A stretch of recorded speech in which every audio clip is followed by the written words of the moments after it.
بسم اللہ الرحمن الرحیم۔ محترم ساتھیو، حضرت ابو بکر صدیق رضی اللہ تعالیٰ عنہ کے صاحبزادے محمد بن ابی بکر کو قتل کرنے کا خط حضرت عثمان غنی رضی اللہ تعالیٰ عنہ کی جانب سے مصر کے گورنر کو کس نے لکھا، اس کے حقائق کیا ہیں، آج کی ویڈیو میں جاننے کی کوشش کریں گے۔ محترم ساتھیو، حضرت عثمان غنی رضی اللہ تعالیٰ عنہ کی خلافت اور ان کی سیاسی پالیسیوں کے خلاف صحابہ کرام کی ایک کثیر تعداد تھی جو کہ وقتاً فوقتاً حضرت عثمان غنی رضی اللہ تعالیٰ عنہ سے اس کے بارے میں احتجاج بھی کرتی رہتی تھی، لیکن چونکہ حضرت عثمان غنی رضی اللہ تعالیٰ عنہ کی طبیعت میں ایک عاجزی، انکساری اور ٹھہراؤ تھا، اس لیے آپ ان شکایات کا ازالہ کرنے میں کسی حد تک ناکام دکھائی دیتے تھے۔ محترم ساتھیوں، یاد رہے کہ حضرت عثمان غنی رضی اللہ تعالیٰ عنہ کی خلافت کے دور میں حضرت علی المرتضیٰ رضی اللہ تعالیٰ عنہ نے بھی خلافت کے کئی معاملات میں حضرت عثمان غنی رضی اللہ تعالیٰ عنہ کو کافی مفید مشورے دیے،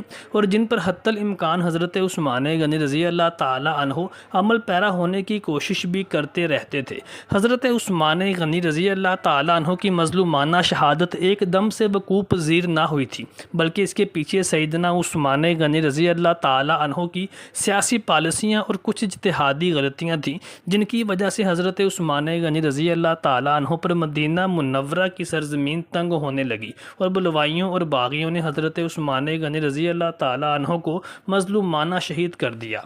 حضرت عثمان غنی رضی اللہ تعالیٰ عنہ کی سیاسی غلطیوں میں سے ایک اجتہادی خطا یہ تھی کہ انہوں نے نبی کریم صلی اللہ علیہ وآلہ وسلم کے فرمان کے برخلاف مروان بن حکم اور اس کے باپ حکم بن عاص کو، ان دونوں کو مدینہ منورہ واپس بلوا لیا تھا۔ مروان کا باپ حکم بن عاص نبی کریم کے بڑے دشمنوں میں سے ایک تھا، آپ نے اسے طائف کی طرف جلا وطن فرما دیا تھا۔ حضرت عثمان نے مروان کو اپنی خلافت میں واپس بلا کر اپنا کاتب مقرر کر دیا تھا، اور عثمان مروان کا اعزاز و اکرام کرتے تھے، مگر یہ مروان حضرت عثمان کے محاصرے کا سب سے بڑا سبب تھا، کیونکہ مروان نے حضرت عثمان سے منسوب ایک جعلی خط اس وفد کو قتل کرنے کے لیے مصر لکھا۔ اس خط کی تفصیل یوں ہے کہ عثمان غنی رضی اللہ تعالیٰ عنہ نے اپنے رضائی بھائی ابن سرح کو مصر کا گورنر بنا کر مصر روانہ کیا، اور مصر میں جا کر ابن سرح نے ظلم اور سفاکیت کا مظاہرہ کرتے ہوئے وہاں کے مسلمانوں کو تنگ کرنا شروع کر دیا۔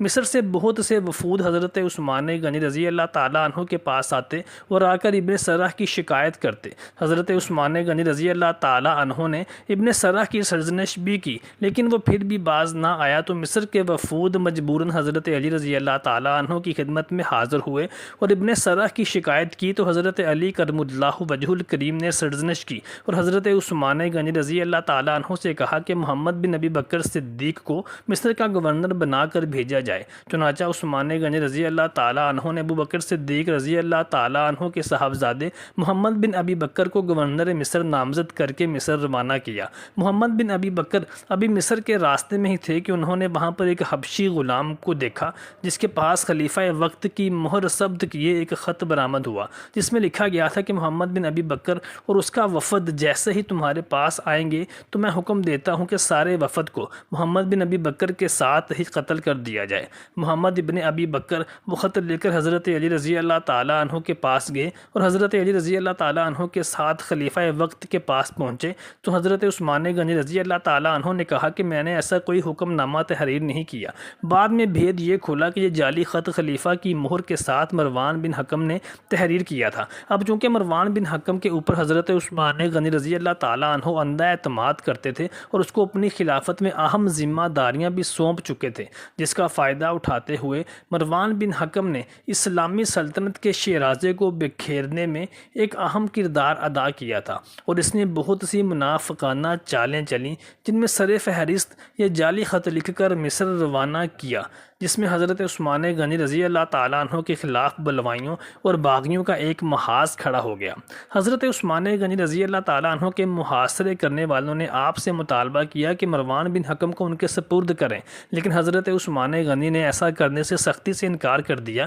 جس کے نتیجے میں حضرت عثمان غنی رضی اللہ تعالیٰ عنہ کی شہادت وقوع پذیر ہوئی۔ حضرت عثمان غنی رضی اللہ تعالیٰ عنہ کی شہادت کا الزام بعض شرپسند عناصر حضرت علی رضی اللہ تعالیٰ عنہ کی ذات اقدس پر بھی لگاتے ہیں اور اس کا جواز یہ نکالتے ہیں کہ حضرت عثمان غنی رضی اللہ تعالیٰ عنہ کی شہادت کے وقت مولا کائنات حضرت علی رضی اللہ تعالیٰ عنہ بھی مدینہ منورہ میں موجود تھے، تو انہوں نے حضرت عثمان غنی رضی اللہ تعالیٰ عنہ کی جان کیوں نہ بچائی، جبکہ حضرت عثمان غنی رضی اللہ تعالیٰ عنہ نے حضرت علی رضی اللہ تعالیٰ عنہ کی طرف اپنے قاصد بھی بھجوائے تھے کہ ان کی جان کو بچایا جائے اور ان کو محاصرین کے اس محاصرے سے بچایا جائے۔ محترم ساتھیوں، تاریخ کی تمام کتابیں اس بات پر متفق نظر آتی ہیں کہ بلوائیوں اور باغیوں نے حضرت علی رضی اللہ تعالیٰ عنہ سمیت اور بھی بہت سے صحابہ کرام کے گھروں کا محاصرہ کر کے انہیں گھروں میں نظر بند کر دیا تھا اور صاف صاف پیغام دیا تھا کہ اگر آپ اپنے گھروں سے نظر بند نہ رہے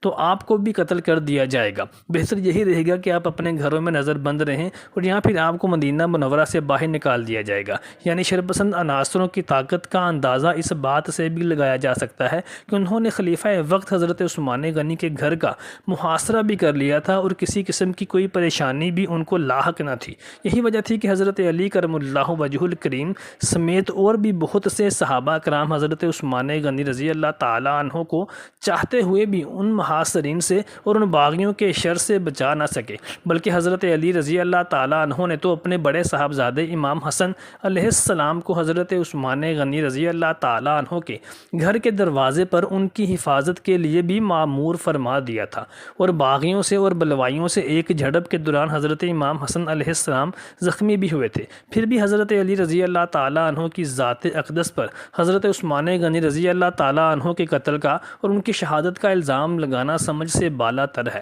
اور اگر حضرت علی کرم اللہ وجہ الکریم حضرت عثمان غنی رضی اللہ تعالیٰ عنہ کی شہادت کے بعد خلیفہ نامزد ہونے کے لیے خود کو پیش کرتے تو بھی یہ الزام کسی حد تک درست سمجھا جا سکتا تھا، لیکن تاریخ گواہ ہے کہ حضرت علی رضی اللہ تعالیٰ عنہ نے سیدنا عثمان غنی رضی اللہ تعالیٰ عنہ کے بعد خلافت کو سنبھالنے سے انکار کر دیا تھا، اور صحابہ کرام علیہ اجمعین نے جب حضرت علی رضی اللہ تعالیٰ عنہ سے بے حد اصرار کیا اور ان کو مسلمانوں پر آنے والی آزمائشوں سے بچانے کے لیے درخواست کی، تو حضرت علی رضی اللہ تعالیٰ عنہ نے خلافت کا یہ بار گراں اپنے کانوں پر اٹھانے کا فیصلہ کیا۔ لیکن تاریخ گواہ ہے کہ مسلمانوں نے حضرت علی رضی اللہ تعالیٰ عنہ کی خلافت کو بھی دل سے قبول نہ کیا، اور چند مسلمان ایسے تھے جنہوں نے حضرت علی رضی اللہ تعالیٰ عنہ کی خلافت کو قبول کیا، اور بہت سے ایسے تھے جو امیر شام معاویہ ابن ابی سفیان کی طرف سے ملنے والے انعام و اکرام اور دولت کی لالچ میں حضرت علی رضی اللہ تعالیٰ عنہ کے خلاف